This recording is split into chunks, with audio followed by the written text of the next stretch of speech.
యెహోషువ గ్రంథం 4-5 అధ్యాయాల నుండి కొన్ని విషయాలు నేర్చుకున్నామండి.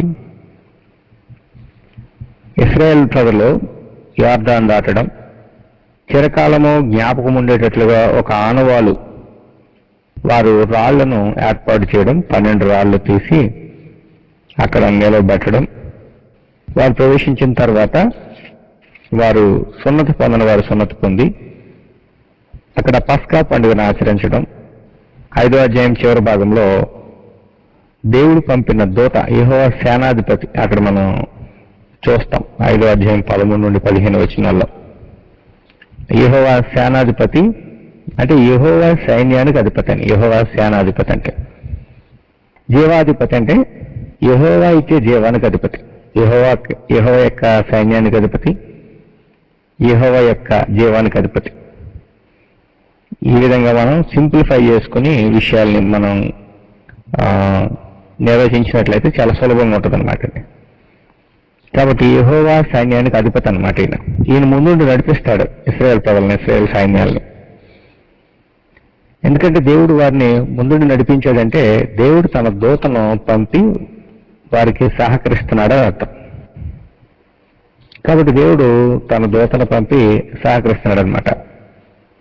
ఒక విషయాన్ని గుర్తుపెట్టుకోండి, యెహోవా దేవుడు ఎప్పుడూ దూత కాదు, అలాగే యేసుక్రీస్తు కూడా ఎప్పుడు దూతగా పాత నిబంధనలు ప్రత్యక్షం కాలేదు. దూతలు ఎప్పుడూ దూతలుగానే ఉన్నారు. దేవుడు దేవునిగానే ఉన్నారు, దేవుని కుమారుడు దేవుని కుమారుడిగానే ఉన్నారు. వేషాలు వేయలేదన్నమాట. యేసు ప్రభు ప్రధాన యాజకుడిగా, కాపరిగా ఆయన అనేకమైన తన కర్తవ్యాలను, దేవుడు తనకు అప్పగించిన కర్తవ్యాలని, రాజుగా, పరిపాలకుడిగా ఆయన కర్తవ్యాలు నిర్వహించారు. కానీ ఆయన ఎప్పుడు వేషం వెళ్ళదమ్మా, దూతగా వేషం ధరించుకోలేదు. ఈ విషయాలు మనం గుర్తుపెట్టుకోవాలి. దేవుడు యెరికో ప్రాంతాన్ని వారి చేతికి అప్పగిస్తారు. యొర్దాను దాటిన తర్వాత వారు యుద్ధాలు చేసి భూమిని స్వతంత్రించుకోవాలి. యెహోషువ గ్రంథం మనం చదువుతున్నప్పుడు మనం జ్ఞాపకం ఉంచుకోవాల్సింది భూమిని ఆక్రమించుకునే సందర్భం ఇది, లేకపోతే భూమిని ఆక్రమించుకునే కాలం ఇది. యెహోషువ గ్రంథం అనేది యెహోషువ నాయకత్వంలో అబ్రహాముకు చేయబడిన వాగ్దానాన్ని యెహోషువ నాయకత్వంలో ఉన్న ప్రజలు సొంతం చేసుకుంటున్నారు. కాబట్టి వారికి ముందుగా దేవుడు తన దూతను పంపుతారనమాట సహాయం కొరకు.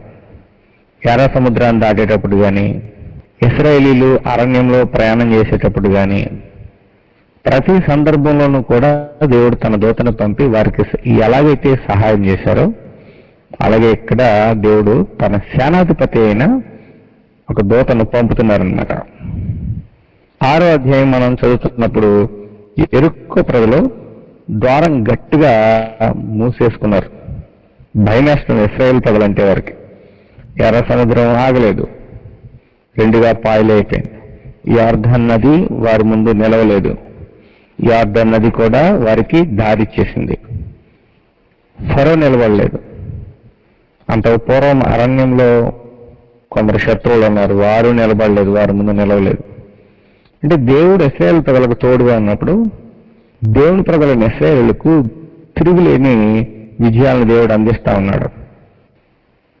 అటువంటి ప్రజలను చూసి యెరికో ప్రజలు భయపడి ఇశ్రాయేలు భయం చేత ఎవడునూ వెలుపలికి పోకుండాను లోపలికి రాకుండాను యెరికో పట్టణ ద్వారము గట్టిగా మూసివేయబడను అన్నారు. యెరికో పట్టణ ద్వారం గట్టిగా మూసుకున్నారనమాట. ఇంకా లోపలికి బయటికి వెళ్ళడానికి అవకాశం లేకుండా మూసేసుకున్నారు. కాబట్టి ఈ ప్రజలు బయటికి లోపలికి వెళ్ళడానికి అవకాశం లేకుండా మూసుకున్న కారణం ఈ ప్రజలు ఎవరైతే ఇశ్రాయేలు ఉన్నారో వారి మీద యుద్ధానికి వెళ్తున్నప్పుడు వారి యొక్క పట్టణాన్ని చుట్టుముట్టి ఆ పట్టణంలో ఉన్న ప్రజల్ని, అధికారులని, యోధులను అందరినీ జయించి యుద్ధం చేసి వారిని చెవిక్కించుకోవాలి, లేకపోతే వారిని లోపరుచుకోవాలన్నమాట. ఇది జరగాల్సింది. అప్పుడు దేవుడు సెలవిచ్చారు, వారిని నీ చేతికి అప్పగించుచున్నాను. రాజ్యాలు నియమించేది, రాజుల్ని తోసివేసేది దేవుడే. ఈ వచనం మనం దానియేలు గ్రంథంలో చూస్తాం అనమాట. ఈ వచనం కంఠస్థం చేసినట్లయితే చాలా ఉపయోగకరంగా మేలుకరంగా ఉంటుంది. దానియేలు గ్రంథం 2వ అధ్యాయం మనం చదువుతున్నప్పుడు దానియేలు గ్రంథంలో 2వ అధ్యాయము 21వ వచనం, రాజులను త్రోసివేయుచు నియమించుచు ఉన్నవాడును. దేవుడు ఏం చేస్తారంటే రాజులను త్రోసేస్తాడు, నియమిస్తాడు. ఎందుకంటే సకల రాజ్యాలు దేవునివి. ఈ దేవుడు ఏం చేస్తాడంటే ఎవరిని ఎప్పుడు రాజులుగా, చక్రవర్తులుగా, అధికారులుగా నియమించాలి, ఎవరిని ఎప్పుడు నియమించాలి, ఎవరిని ఎప్పుడు తొలగించాలనేది దేవుని చేతిలో ఉన్నదన్నమాట. సమస్త భూమి దేవునిది, అధికారాలు దేవుడిస్తారు. రోమిలకు రాసిన పత్రిక 13వ అధ్యాయంలో కూడా ఈ విషయాన్ని మనం చూస్తాం. క్రొత్త నిబంధన అంతట్లో కూడా ఈ విషయాలన్నిటినీ మనం వివరంగా చూస్తాం అన్నమాట.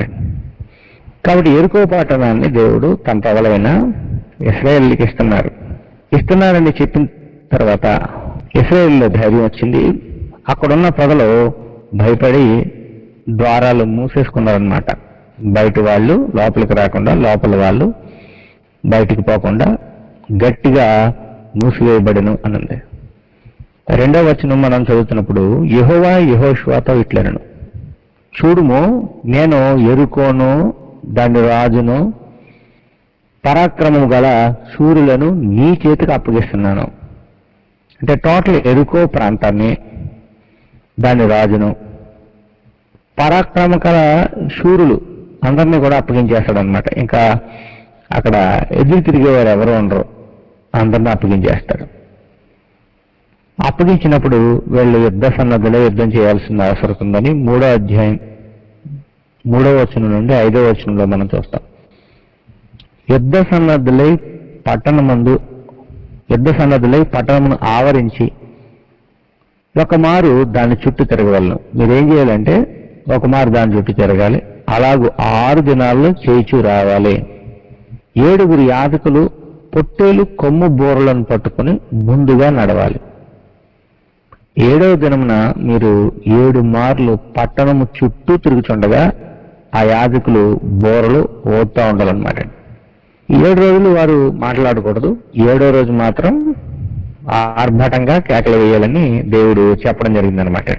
6, 7 వచనాల మధ్య మనం చదువుతున్నప్పుడు ఈ విధంగా వారు చేస్తున్నప్పుడు నిబంధన మందసాన్ని ఎత్తుకుని మోయాలన్నమాట. నిబంధన మందసాన్ని ఎత్తుకుని మోసినప్పుడు యోర్దాను నది 2గా పాయలైంది.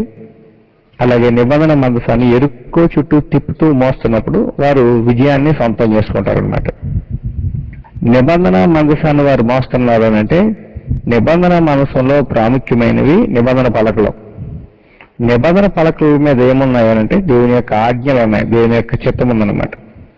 దేవుని యొక్క చిత్తం ఏంటంటే పూర్ణ హృదయంతో దేవుని ప్రేమించండి, నీ సహోదరులు ప్రేమించండి అనేవి 2 ఆజ్ఞలుగా, ప్రాముఖ్యమైన ఆజ్ఞలుగా యేసు ప్రభు యొక్క బోధనలో మనం చూస్తాం. పాత నిబంధనలో కూడా ఈ విషయాలు చెప్పబడ్డాయి. నిబంధన మనసు ఎత్తుకుని మోస్తున్నారంటే దేవునికి, ఆయన యొక్క చిత్తానికి, ఆయన పెట్టిన షరతులకు లోబడి వారు జీవిస్తున్నారనమాట. జీవిస్తున్నప్పుడు దేవుడు వారికి తోడుగా ఉండి యెహోవా మందసాన్ని వారు భరిస్తున్న కారణంగా, మోస్తున్న కారణంగా, అంగీకరిస్తున్న కారణంగా దేవుడు వారికి విజయాన్ని అందిస్తారనమాట. 7వ వచనం మనం చదువుతున్నప్పుడు అతడు మీరు సాగి పట్టణంను చుట్టుకొనుడని యోధులు యెహోవా మందసమునకు ముందుగా నడవలనని ప్రజలతో చెప్పారనమాట. 6 రోజులు ఆ విధంగా వారు తిరగాలి. 7వ రోజు ప్రత్యేకమైన రోజు. 7వ రోజు వారు దాని చుట్టూ తిరిగినప్పుడు ఆ పట్టణం యొక్క ప్రాకారములు కూలిపోతాయి. అప్పుడు దేవుడు వారికి అప్పుడున్న యెరికో ప్రజల్ని అప్పగిస్తారనమాట అండి. 7 యాజకులు తిరగాలి. పొట్టేలు కొమ్ము బోర్లను ఊదుతూ తిరగాలి.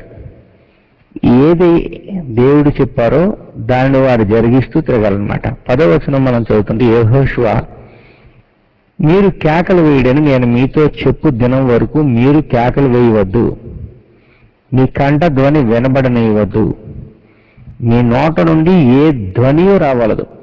అంటే మీరు ఈ 7 రోజులు తిరుగుతారు. 7వ రోజు వరకు కూడా ఎవరో కేకలు వేయొద్దు, కంఠధ్వని వినబడనివ్వద్దు, మీ నోట నుండి ఏ ధ్వని రావద్దు, నేను చెప్పినప్పుడే మీరు కేకలు వేయవలనని జనులకు ఆజ్ఞయించాను. ఇంత పర్టికులర్గా దేవుడు ఏం చేయాలి ఏం చేయకూడదు అని చెప్తారనమాట.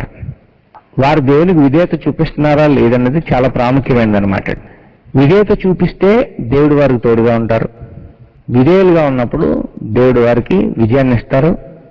వారు ఏమేమైతే చేయాలని ఉద్దేశించారో, దేవుడు ఏమైతే చేయాలని ఉద్దేశించారో వాటన్నిటినీ వారు చేస్తూ విజయాన్ని సాధిస్తారనమాట. వారు కోరిందల్లా కాదు సుమా, గుర్తుపెట్టుకోండి. వారు కోరుకున్నదల్లా కాదు, లేకపోతే వారు ఇష్టపడిందల్లా కాదు. మనం కూడా ఇప్పుడు యోహాను సువార్త 15వ అధ్యాయం మనం చదువుతుంటే అక్కడ కూడా ఒక మాట ఉంటుందండి. నేను నిజమైన ద్రాక్షవల్లిని, నా తండ్రి వ్యవసాయకుడు అని యేసుప్రభు చెప్పిన తర్వాత మీకు ఏది ఇష్టమో అడగండి, అది మీకు దేవుడు ఇస్తాడు అంటారు. అంటే ఏది ఇష్టమో అడగండి అంటే ప్రతి కోరిక నీకు అవసరం ఉన్నది లేనిది అన్నిటినీ దేవుడు ఇచ్చేస్తాడని కాదండి.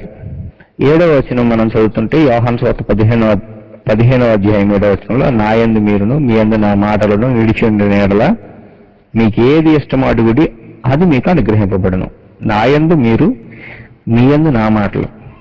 అక్కడ యెహోషువ ఏమన్నాడంటే శబ్దం చేయొద్దు, కంటతో వినబడినయొద్దు, నోట నుండి ఏ ధ్వని రాకూడదు అన్నాడు. 7వ రోజు మాత్రం కేకలు వేయండి అన్నాడు. అంటే ఆ మాటలు హృదయంలో పెట్టుకుని దేవుడు చెప్పింది జరిగిస్తూ కొనసాగాలన్నమాట. అలాగే ఇక్కడ యేసుప్రభు ఏం చెప్తున్నారంటే, నా యందు మీరు, మీ యందు నా మాటలు నిలిచేయండి వల్ల మీకేది ఇష్టమవుతుంది అప్పుడు అది మీకు అనుగ్రహింపండి. మాటలు నిలిచి ఉంటే ఏది అడగలో ఏది అడగకూడదో తెలుస్తుంది అన్నమాట. దేవుని చిత్తం మనసు మోస్తా ఉన్నారు. దేవుని చిత్తం లేకపోతే దేవుని ఆజ్ఞలు వారు గుర్తించి షరతులకు లోబడి మోస్తా ఉన్నారు. వారు మోస్తున్నప్పుడు దేవుడు వారి యొక్క ఇష్ట ప్రకారంగా వారికి కావాల్సిన దేవుడు ఇస్తాడనమాట. కాబట్టి షరతులు ఉంటాయన్నమాట. ఏది ఇష్టమో అది అడగండి అని అంటే గొంతలమ్మ కోరికలు అంటారు మా ఏరియాలో. అలాగే ఏ కోరికను పడితే ఆ కోరికను కోరితే దేవుడు తీర్చడు అనమాట. దేవుని చిత్తానుసారంగా దేవుని మాటలకు లోబడి దేవుని ఆజ్ఞలకు లోబడి మనం ఏది అడుగుతామో దేవుడు అది మనకి ఇస్తాడో, అది కూడా మనకి మేలుకరమైతే, శాశ్వతమైన జీవితానికి మేలుకరమైంది అయితే మాత్రమే దేవుడు ఇస్తాడని గుర్తుపెట్టుకోవాలన్నమాట. అంతవరకు ఎలా ఉండాలంటే కంటతోని వినబడినివ్వద్దు, మొదటగా కేకలు వేయవద్దు, కంటతోని వినబడినివ్వద్దు, మీ నోట నుండి ఏ ధ్వని రాగలదు, నేను చెప్పినప్పుడే మీరు కేకలు వేయాలి అన్నాడు అనమాట. ముందు దండు యోధులు నడుస్తున్నారు, దండు వెనకటి భాగం కూడా ఉందన్నమాట అండి. అంటే ముందు ఎస్కాట్ లాగా ఉన్నారు, వెనక ఉన్నారు, యాజకులు బోర్లు ఊదుతా ఉన్నారనమాట. కాబట్టి 2 దినాల వరకు అలా జరిగింది. 14వ వచనంలో. 15వ వచనం మనం చదువుతున్నప్పుడు, 7వ దినమున వారు ఉదయమున చీకటితోన లేచి 7 మార్లు ఆ ప్రకారంగానే పట్టణం చుట్టూ తిరిగిరి. ఆ దినమున మాత్రమే వారు 7 మార్లు పట్టణం చుట్టూ తిరిగిరి. 7వ మారు యాజకులు బోరలు ఊదుగా యెహోషువ జనంలోకి ఇలాగా ఆజ్ఞించాడు, కేకలు వేయుడి, యెహోవా ఈ పట్టణంను మీకు అప్పగించుచున్నాడు. కేకలు వేయండి, దేవుడు మీకు అప్పగిస్తున్నాడు అనమాట. ఇక్కడ కేకలు వేయండి అనేది విజయం సాధించినప్పుడు వేసే కేకలు లాంటివి అనమాట. కేకలు వేయండి అంటే ఇప్పుడు పెంతెకొస్తు వాళ్ళు ఏం చేస్తారంటే కేకలు వేయాలి, ఇదిగో కేకలు వేయమన్నాడు అని. సందర్భాన్ని బట్టి మనం చూడాలి. ఒక దేశం మరొక దేశం మీద యుద్ధానికి వెళ్ళింది అనుకోండి. యుద్ధానికి వెళ్ళినప్పుడు వారు విజయం సాధిస్తే వాళ్ళు ఏం చేస్తారంటే విజయానికి సంబంధించిన కేకలు లేకపోతే విజయధ్వనులు చేస్తారు. వాటిని విజయధ్వనులు అంటారు. అది విజయధ్వనులకు సంబంధించిందే తప్ప ఇది ఆరాధనలో కేకలు వేయడం కాదు. ఆరాధనలో కేకలు వేయమని ఎక్కడా చెప్పలేదు బైబిల్లో. కాబట్టి ప్రతి విషయాన్ని మనం క్షుణ్ణంగా సందర్భ సహితంగా మనం చదివితే చక్కగా ఉంటుంది అనమాట. ఇక్కడ ఆరాధన అనేది ఏం లేదు. ఇక్కడ ఆరాధన కాదు, యుద్ధం జరుగుతుంది. కాబట్టి యుద్ధానికి సన్నద్ధులైన ఇశ్రాయేలు ప్రజలు యుద్ధం చేయడానికి వారు సిద్ధపడి ముందుకు కొనసాగుతా ఉన్నారు. దేవుడు విజయాన్ని అందిస్తున్నాడు. ఇంకా అందించేశాడు దేవుడు. గోడలో కూలిపోతా ఉన్నాయి. కూలిపోతున్నప్పుడు అవి విజయానికి సంబంధించిన అరుపులు అన్నమాట. వారి యొక్క విజయ పరంపరను వారు హర్షిస్తూ హర్షధ్వనులు చేస్తా ఉన్నారు అనమాట. దానికి ఆరాధనలో కేకలు అనే దానికి పెంతెకొస్తు వాళ్ళు వేసే కేకలకి అసలు సంబంధం లేదనమాట. ఈ విషయాలు మనం గుర్తుపెట్టుకోవాలి. కేకలు వేయడి, యెహోవా ఈ పట్టణం మీకు అప్పగించుతున్నాడు, విజయధ్వనులు చేస్తున్నారు అనమాట. అప్పుడు వారు 15 నుండి 19 వచనాలు మనం చదువుతున్నప్పుడు వారికి అప్పగింపబడిన పని ఒకటి ఉందండి. ఆ పని ఏంటంటే పట్టణంలో ఉన్న వారందరినీ నాశనం చేయాలి, కానీ రహాబును ఆమె యొక్క ఇంటి వారిని మాత్రం కాపాడాలి, చేసిన వాగ్దానాన్ని బట్టి కాపాడాలన్నమాట. 15 నుండి 19 వచనాలు మనం చదువుతున్నప్పుడు ఈ పట్టణము దీనిలో ఉన్నది యావత్తును యెహోవా వలన శపింపబడును. యావత్తు శపింపబడింది అన్నప్పుడు శాపానికి ఏదైతే మూలంగా ఉందో అదంతా శపింపబడిందని అర్థం. అంతేగాని రహాబు యొక్క కుటుంబం కూడా యావత్తులోనికి రాదన్నమాట. అలాగే మనం బైబిల్ చదువుతున్నప్పుడు ప్రతిదానికి కూడా షరతులు వర్తిస్తాయన్నమాట, కండిషన్స్ ఉంటాయి. ఆ కండిషన్స్ మనం చూసుకోకుండా గ్రంథం చదివేస్తే చాలా ఇబ్బందులు పడతాం. యావత్తు అన్నాడు, మరి శపింపబడిన ప్రజలు రహాబు అనే వేశ్య ఆమె యొక్క కుటుంబం అని మనం అనుకోవట్లేదు. రహాబుని బట్టి రహాబు యొక్క కుటుంబం రక్షింపబడింది అనమాట. రహాబు అనే వేశ్య మనము పంపిన దూతలను దాచిపెట్టింది కనుక ఆమె ఎంటనున్న వారందరూ మాత్రమే బ్రతుకుదురు. శపింపబడిన దానిలో కొంచెమైనను మీరు తీసుకుని ఎడల మీరు శాపగ్రస్తులై ఇశ్రాయేలీయుల పాలెమునకు శాపం తెప్పించి దానికి బాధ కలిగిజేదురు కనుక శపింపబడిన దాన్ని మీరు ముట్టకూడదు అని చెప్పేసి అనమాట. ఎరుకో ప్రాంతంలో ఉన్న సమస్తాన్ని దేవుడు శపించాడు కాబట్టి ముట్టకూడదని దేవుడు చెప్పారు. వెండియు బంగారమును ఎత్తడి పాత్రలను ఇనుప పాత్రలను యెహోవాకు ప్రతిష్ఠితములగును, వాటిని యెహోవా ధనాగారంలో ఉంచుకోండి. యెహోవా ధనాగారం అంటే టెంపుల్ మెయింటెనెన్స్, లేకపోతే యెహోవా ధనాగారం అనేది ఒకటి ఉంటుంది కాబట్టి దానిలో ఉంచాలన్నమాట. ఈ విధంగా దేవుడు వారికి షరతులు చెప్పారు, ఏది ముట్టుకోకూడదన్నారు. అక్కడున్న వాటన్నిటినీ యావత్తు శపింపబడ్డాయి. రహాబని వేశ్య ఆమె ఇంట్లో ఉన్న వారు మాత్రమే బ్రతుకుతారు అని చెప్పేశారు. వేటిని దేవునికి యెహోవాకు అర్పించాలి, యెహోవా ధనాగారంలో పెట్టాలి అన్ని వివరంగా చెప్పారు. చెప్పిన తర్వాత యాజకులు బోర్లు ఊదారు, ప్రజలు కేకలు వేశారు, ప్రాకారాలు కూలిపోయాయి. ఆ పట్టణంలోని సమస్తమును కత్తివాతను హతం చేశారు. 21వ వచనం మనం చదువుతుంటే పురుషులనేమి స్త్రీలనేమి చిన్న పెద్దలందరినీ, ఎద్దులను గొర్రెలను గాడిదలను ఆ పట్టణంలోని సమస్తమును కత్తివాత హరించిరి. మనం బైబిల్ చదువుతున్నప్పుడు పురుషులు స్త్రీలు చిన్నలు పెద్దలు ఎద్దులు గొర్రెలు గాడిదలు, ఎందుకు వీటిని కూడా దేవుడు కత్తివాతను హతం చేయమన్నాడు అని అంటే, మనము విగ్రహారాధన సంబంధమైన ప్రజల మధ్య జరుగుతున్న కార్యక్రమాలు కనుక మనం చూస్తే వారు పురుషులతో పురుషులు, స్త్రీలతో స్త్రీలు, చిన్న పెద్దలని భేదం లేకుండా వారు లైంగికమైన సంబంధాలను పెట్టుకునేవారు. అది వారి యొక్క విగ్రహారాధనలో భాగం అన్నమాట, వారి యొక్క ఆరాధనలో భాగమైపోయింది. ఎరుకో పట్టణం కానీ లేకపోతే కానాను ప్రాంతపు ప్రజలు భయంకరమైన దుశ్చర్యలు దుష్కామ కార్యాల్లో వారు పండిపోయారు, వారి పాపం పండిందన్నమాట. ఎద్దులు గొర్రెలు గాడిదలు వీటితో కూడా పశువులతో కూడా శయనించారనమాట. రోమిలికి రాసిన పత్రిక 1వ అధ్యాయంలో మనం ఇవే చూస్తాం. వారు తుచ్చమైన అభిలాషలు కలిగి ఉన్నారు అంటాడు. కాబట్టి ఇక్కడ అన్నిటినీ హతం చేయమనడానికి కారణం అదనమాట. దేవుడు సృజించిన ఇన్నోసెంట్ గా ఉన్న ఈ పశువులను ఎందుకు ఎలా చేశారు అంటే వాటికి అపవిత్రమైన కార్యాలు అలవాటు చేసేశారు. కాబట్టి అవి భవిష్యత్తులో ఇశ్రాయేలు ప్రజలకు ఉపయోగపడవు. తర్వాత వాటి ద్వారా ఏం జరుగుతుందంటే అవి మనుషుల్ని ఆశించే స్థితిని అంతటిని దిగజార్చేశారు. కాబట్టి వాటిని కూడా దేవుడు సంపూర్ణంగా హరించమన్నాడు అనమాట. పూర్తిగా వాటన్నిటిని నాశనం చేసేయండి, హతం చేసేయండి అని దేవుడు ఆజ్ఞాపించాడు అనమాట. 22 నుండి 25 వచనాల మధ్య మనం చదువుతున్నప్పుడు రహాబను వేశ్య కుటుంబాన్ని రక్షించడం. యెహోషువ ఆ వేశ్య ఇంటికి వెళ్ళి మీరు ఆమెతో ప్రమాణం చేసినట్లు ఆమెను ఆమెకు కలిగిన వారిని అందరినీ అక్కడ నుండి తోడుకుంటాడు. దేశమును వేగు చూచిన 2 మనుషులతో చెప్పగా వేగుల వారైనా ఆ మనుషులు పోయి రాహాబును ఆమె తండ్రిని ఆమె తల్లిని ఆమె సోదరులను ఆమెకు కలిగిన వారిని అందరినీ వెలుపలకు తోడుకుని వచ్చిరి. ఆమె ఇంటి వారిని అందరినీ వారు వెలుపలకు తోడుకుని ఇశ్రాయేలు పాలెం వెలుపట వారిని నివసింపజేసిరి. ఇశ్రాయేలు పాలెం వెలుపట ఒక ప్రత్యేకంగా వారిని నివసింపజేశారనమాట. అప్పుడు వారు పట్టణమును దానిలోని సమస్తమును అగ్ని చేత కాల్చివేశారు. మొత్తం పూర్తిగా అగ్ని చేత కాల్చేశారనమాట. అగ్ని చేత కాల్చడం అని అంటే అగ్ని అనేది ఒకటి నాశనానికి సూచనగా ఉందండి. రెండు, అగ్ని అనేది పవిత్రపరచడానికి సూచనగా ఉందన్నమాట. ఈ విషయాలు మనం గుర్తుపెట్టుకోవాలి. అగ్ని అనేది నాశనం చేయడానికి, పూర్తిగా దహించడానికి ఒకటి. రెండు, అగ్ని అనేది పవిత్రపరచడానికి. కారుని పుణ్యం తీసుకుని పెదాలు తగిలిస్తే పెదాలు పవిత్రమయ్యి ఆ తర్వాత దేవుని మాటలు పలకడం, ఇటువంటివి మనం యెషయా గ్రంథం 6వ అధ్యాయంలో చూస్తాం అన్నమాట. వెండిని, బంగారును, ఇత్తడి పాత్రలను, ఇనుప పాత్రలను మాత్రమే యెహోవా మందిర ధనాగారంలో ఉంచారనమాట. కాబట్టి వేటిని ఉపయోగించుకోవాలి, వేటిని ఉపయోగించుకోకూడదు, ఏమేం చేయాలి అన్ని దేవునికి తెలుసు అనమాట. దేవుడు ఇశ్రాయేలు ప్రజలకు చెప్తున్నారు ఈ విషయాలన్నింటినీ. ఆ విధంగా దేవుని ప్రజలు దేవుని మాటలు విన్నప్పుడు వారు విజయాన్ని సాధించారు. దేవుని మాటలు ఎప్పుడైతే వినలేదో వారు శాపానికి గురయ్యారనమాట.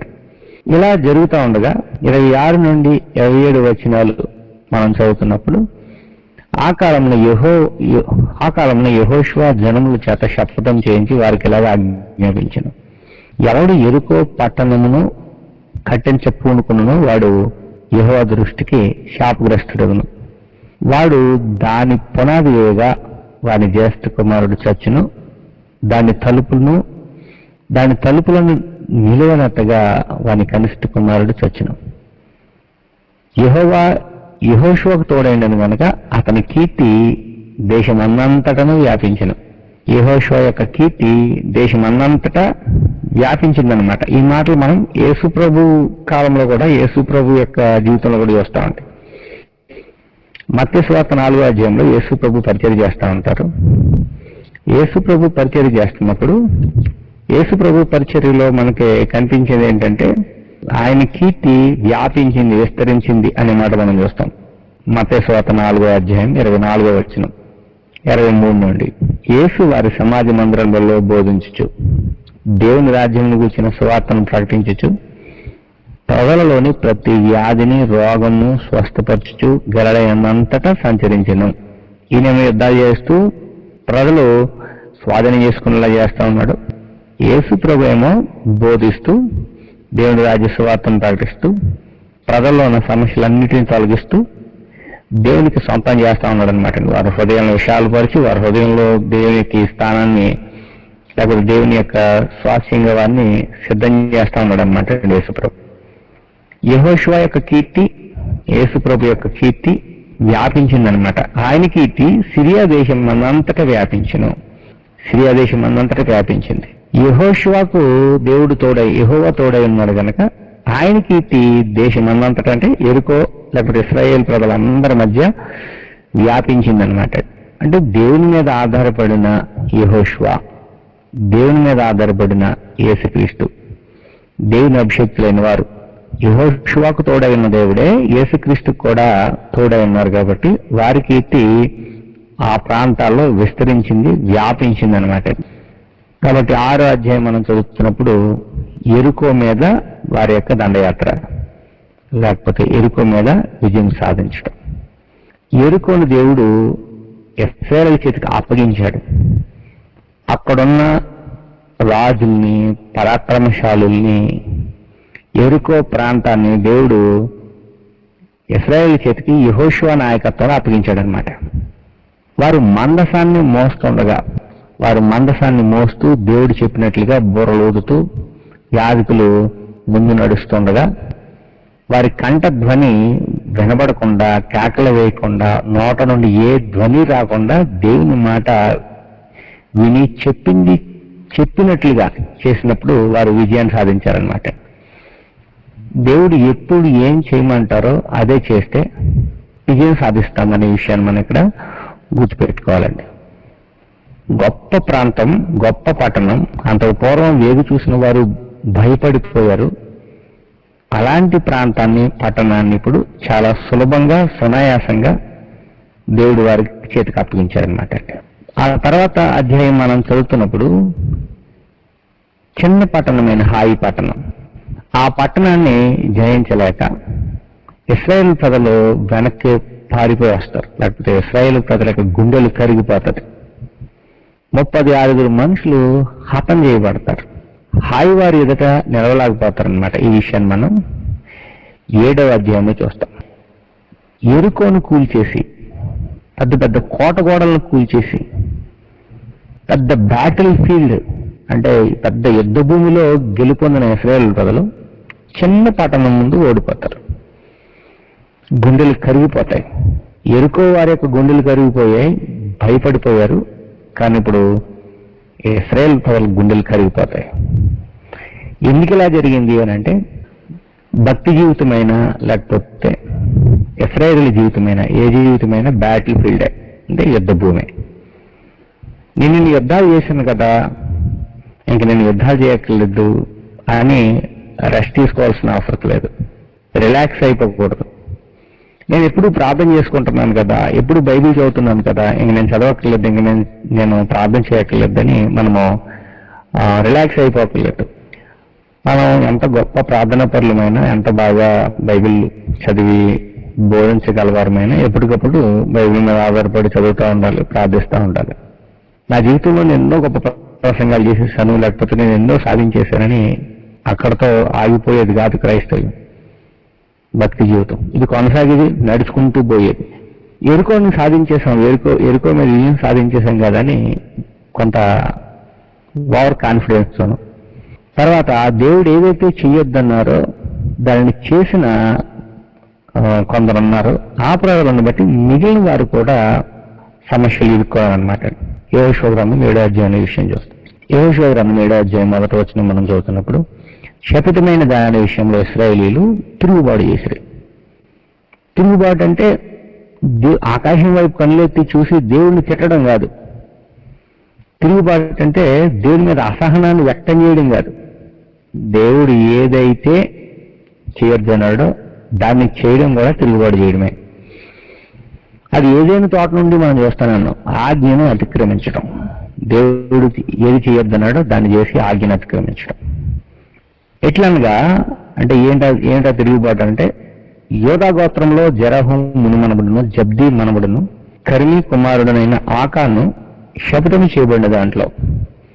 ఒకవేళ అక్కడ ఆకాను వేరే ఎవరైనా ఉండొచ్చు, కానీ అడ్రస్ చేస్తున్నాడు అనమాట. జెరహు మునుమనుముడు, జబ్దీ మనముడును, కర్మీ కుమారుడనైన ఆకాను శపథము చేయబడిన దానిలో కొంత తీసుకున్నాడు గనుక ఇశ్రాయేలు మీద యెహోవా కోపించెను. దేవుని కోపం వచ్చిందనమాట. తిరుగుబాటు చేస్తే కోపం వచ్చింది, దాన్ని బట్టి దాని పర్యవసానాలు అనమాట. పాపం చేస్తే పాపం యొక్క పర్యవసానం మనం ఖచ్చితంగా పొందుతాం అనమాట. క్షమాపణ ఉండొచ్చు కానీ పర్యవసానం అయితే ఉంటుంది అనమాట. అంటే 2వ వచనం నుండి మనం చదువుతున్నప్పుడు 7వ అధ్యాయంలో, యెహోషువ మీరు వెళ్ళి దేశంను వేగు చూడని చెప్పి బేతేలు తూర్పు దిక్కున బేతావేను దగ్గరున్న హాయను పురమునకు ఎరుకో నుండి వేగుల వారిని పంపగా వారు వెళ్ళి, ఎరుకోకి ఎలాగైతే వేగుల వారిని పంపారు అలాగే హాయికి కూడా వేగుల వారిని పంపడం జరిగింది. హాయి పురమును వేగు చూచి యెహోషువ వద్దకు తిరిగి వచ్చి జనులందరినీ వెళ్ళనీయకము. 2000 మంది వెళ్ళి హాయిని పట్టుకొని వచ్చును. వెళ్ళిన వారు చెప్తున్నారనమాట, హాయిపురం చిన్నదే. యెహోషువ దగ్గరికి తిరిగి వచ్చిన వాళ్ళు చెప్తున్న మాటలు అనమాట. హాయిపురం చిన్నదే, మన పవర్కి మన కెపాసిటీకి అంతమంది వెళ్ళట్లేదు. 2000 మందిని వెళ్ళి హాయి పట్టణం పట్టుకొని వచ్చు, మన వాళ్ళు అంత సామర్థ్యం గల వాళ్ళు అన్నట్లుగా. జనులందరూ ప్రయాసపడి అక్కడికి వెళ్ళనేలా, హాయి వారు కొద్దిగా ఉన్నారు కదా అంటారు. దేవుడు మనతో ఉన్నాడు అనుకుంటున్నారు. తప్పు చేసినప్పుడు దేవుడు వారితో ఉండరు అనే విషయం వారు గ్రహించలేదు. 4వ వచనం చదువుతుంటే, కాబట్టి జనులలో ఇంచుమించు 3000 మంది అక్కడికి వెళ్ళదు, కానీ వారు హాయి వారి ఎదుట నిలవలేకపోయారు. అప్పుడు హాయి వారు వారిలో 36 మనుషులను హతం చేశారు. మరియు తమ గౌని యొద్ద నుండి షబారీము వరకు వారిని తరిమి మోరాదులో వారిని హతం చేశారు. వారి ఎదుట నిలవలేక పారిపోయారనమాట ఇశ్రాయేలు ప్రజలు. కాబట్టి జనుల గుండెలు కరిగి నీరైపోయింది. అంటే చాలా భయపడిపోయారనమాట, ఏంటి ఇలా జరుగుతుంది. అంత మాత్రమే కాకుండా వాళ్ళు ఏమనుకున్నారంటే, హాయి పట్టణం చిన్న పట్టణం, హాయి వాళ్లే తరిమేశారని తెలిస్తే ఈ చుట్టుప్రక్కల ఉన్న కానాను ప్రజలందరూ కూడా మన మీద పడి మనల్ని అందరినీ కూడా పూర్తిగా నాశనం చేసేస్తారు. బొత్తుగా ఒక్కడు కూడా లేకుండా నాశనం చేసేస్తారు మనల్ని. అసలు ఎలా జరిగింది ఏంటని వాళ్ళు బాధపడుతున్నారు అన్నమాట. 6వ వచనం నుండి మనం ఈ విషయాలు చదివితే మనకు కనిపిస్తాయి. యెహోషువ తన బట్టలు చింపుకొని తాను ఇశ్రాయేలు పెద్దలను సాయంకాలం వరకు యెహోవా మందసం ఎదుట నేల మీద ముఖములు మోపుకొని తమ తలల మీద ధూళి పోసుకొంచు. ఇది బాధను నిరాశను వ్యక్తం చేస్తున్నప్పుడు తల మీద ధూళి పోసుకుంటారు అనమాట. ఈ మధ్య అతను ఎవరో బూడిద పాస్టర్ గారు కనబడుతున్నారు స్టేజ్ మీద చర్చ్ బిల్డింగ్ లో. బూడిద పోసుకున్నాడు ఎవరికనే. ఇది ఈ కాలానికి సంబంధించింది కాదు. బట్టలు చింపుకొని గోను బట్టలు ధరించుకొని క్రీస్తునామం ఉన్న వాళ్ళు చేయాల్సింది కాదు ఇది. కానీ ఏ కాలంలో ఏం చేయాలో తెలియని చిన్న చిన్న పిల్లలు కూడా సేవకు రావడం అనేది, అంటే మనసు వికసించని ప్రజలు, సత్యవాక్యాన్ని సరిగా వికసించని చిన్నపిల్లలు, చిన్న పిల్లలు అనమాట. చిన్నపిల్లలకి ఎప్పుడేం చేయాలో తెలియదు కదా, ఎప్పుడేం మాట్లాడాలో తెలీదు. వాళ్ళు అంత పరిపూర్ణులు కాదు కాబట్టి, మెచ్యూరిటీ లెవెల్స్ వాళ్ళకు ఉండవు కాబట్టి చిన్న పిల్లల పనులు చేస్తారనమాట. ఏంటో చిన్నపిల్లల చైల్డిష్ బిహేవియర్ అంటారు. ఈనాడు కొందరు పాస్టర్లకు ఇవి తెలియట్లేదు. ఎప్పుడు అని అంటే శపితమైనది వారు తీసుకొని గుడారంలో దాచుకుని దేవునితో ఏమి ఎరగనట్లుగా వారు తిరుగుతున్నప్పుడు వారికి వచ్చిన ఓటమిని బట్టి వారు దేవుని యొక్క ఎడబాటుకు వారు ఎదుర్కొంటున్న పర్యవసానాలను బట్టి వారు బట్టలు చింపుకుంటున్నారు. నేను క్రీస్తు రక్షింపబడ్డాను, నేను బాప్తిసం పొందాను, నాకు క్రీస్తు శిరస్సుగా ఉన్నాడు, దేవుడు నాకు తండ్రిగా ఉన్నాడు అని చెప్పుకుంటూ ప్రార్థన చేస్తూ కూడా ఈరోజు బట్టలు చింపుకుంటున్నారంటే వీళ్ళకి చిన్నపిల్లల మనస్తత్వం అనమాట. వాళ్ళు రక్షింపబడ్డారనే విషయం వారికి తెలియదు. వారు యేసుక్రీస్తు యొక్క రక్తాన్ని ఆశ్రయించామనే విషయం వారికి తెలియట్లేదు. మర్చిపోయారు అనమాట ఇవన్నీ చిన్నపిల్లలు. లేకపోతే మతి భ్రమించిన వారైనా ఉండాలి ఈరోజు ధూళి పోసుకుంటున్న వాళ్ళు. యెహోషువ తన బట్టలు చింపుకొని తాను ఇశ్రాయేలు పెద్దలను సాయంకాలం వరకు యెహోవా మందసం ఎదుట నేల మీద ముఖములు మోపుకొని, అంటే తప్పు చేసిన వాడు నేల ముఖము మోపుకుంటాడు కదా, అలా మోపుకొని తమ తలల మీద ధూళి పోసుకొని, అయ్యో ప్రభువా యెహోవా మమ్మల్ని నశింప చేయనట్లు అమోరీయుల చేతికి మమ్మల్ని అప్పగించుటకు ఈ జనులను యోర్దాను నువ్వెందుకు దాటించితివి? మేము యోర్దాను అవతల నివసించటం మేలు. తప్పు వేలు చేసి దేవ ఎందుకు ఎలా చేస్తున్నావు అంటున్నారు. ఇప్పుడు 10 మంది మీద ఒకడు, 50 మంది మీద ఒకడు, 100 మంది మీద ఒకడు, 1000 మంది మీద ఒకడు అధికారులు ఉన్నారు, లేకపోతే న్యాయాధిపతులు ఉన్నారు. వాళ్ళు చేయాల్సిన పని ఏంటంటే తన పనులు తన క్రింద ఉన్న వారు ఏం చేస్తారో చూసుకోవాలి. చూసుకోకుండా ఆకాను యొక్క కుటుంబము గుడారంలో దాచుకుంటే ఆ విషయాలు గమనించకుండా శపథమైనది వారిలో ఉంటుండగా గుడారంలో దాచుకొని ఉంటుండగా గుడారంలో పాపపు సొమ్ము ఉంది. అది ఆ కుటుంబానికి తెలుస్తుంది. అది చెయ్యొద్దని దేవుడు చెప్పాడు. ఎంత పర్టికులర్గా చెప్పినా కూడా అది ఒకరి వల్ల జరిగేది కాదు. ఆ వస్త్రాలు తెచ్చుకోవడం కానీ మరింకొకటి కొంతమంది సహాయం ఉండాలి. అటువంటి పరిస్థితుల్లో కూడా వాళ్ళు ఏం చేస్తున్నారు అని అంటే తాము చేసిన తప్పును వాళ్ళు సమర్థించుకుంటానే ఉన్నారు తప్ప విడిచిపెట్టట్లేదు అనమాట. రొమ్ములో పాపాన్ని దాచుకున్నారనమాట. సింపుల్గా చెప్పాలంటే గుడారంలో దాచుకున్నారు, రొమ్ములో దాచుకున్నారు. తప్పంతా వాళ్ళు చేసి దేవుని చిత్తానికి వ్యతిరేకంగా తిరుగుబాటు చేసి దేవుని తిరుగుబాటు చేసి అమోరీయుల చేతికి మమ్మల్ని ఎందుకు అప్పగిస్తున్నావు? యోర్దాను అవతలమే ఉండిపోతాం కదా. దేవుడు యోర్దాను అవతల వెళ్ళి ఉండడానికి యోర్దాను నది దాటించలేదు. యోర్దాను నదిని దాటారనంటే వాళ్ళకి యోర్దాను యువతల భాగం అంతటిని కూడా స్వాస్థ్యంగా ఇవ్వడానికి దేవుడు వారిని యోర్దాను నదిని దాటించారు. వాళ్ళకి ఆ విషయం తెలుసు, కానీ మళ్ళా దేవుని తిరిగి ప్రశ్నిస్తున్నారు అన్నమాట. ప్రభువా కనికరించుము, ఇశ్రాయేలీయులు తమ శత్రువులు ఎదుట నిలవలేక వెనుకకు తిరిగినందుకు నేనేమి చెప్పగలను? కనానీయులను ఆ దేశపు నివాసులందరూ విని మమ్మల్ని చుట్టుకొని, అంటే మా చుట్టూ రౌండ్ వేసి, లేకపోతే ఇన్వేషన్ అంటారు, అంటే ఇన్వేషన్ అంటే చుట్టుముట్టడం, చుట్టుకొని మా పేరు భూమి మీద ఉండకుండా తుడిచివేసిన ఎడల ఘనమైన నీ నామమును గూర్చి నీవేమీ చేయదు అని ప్రార్థింపగా. అసలు నువ్వేం చేస్తావు? ఘనమైన నీ నామం, ఐగుప్తులను మమ్మల్ని తీసుకొచ్చావు, 40 సంవత్సరాలు పోషించావు, ఎర్ర సముద్రం దాటించావు, యోర్దాను నది దాటించావు, ఎరుకోను కూడా మేము నాశనం చేసే స్థాయికి మమ్మల్ని తీసుకొచ్చావు. అటువంటి మమ్మల్ని ఎలా చేస్తున్నావు అంటే నీ నామానికి ఎంత అవమానం, లేకపోతే ఏం చేద్దాం అనుకుంటున్నావు అని ప్రార్థిస్తారనమాట. దేవుని యొక్క రెస్పాన్స్ అనమాట.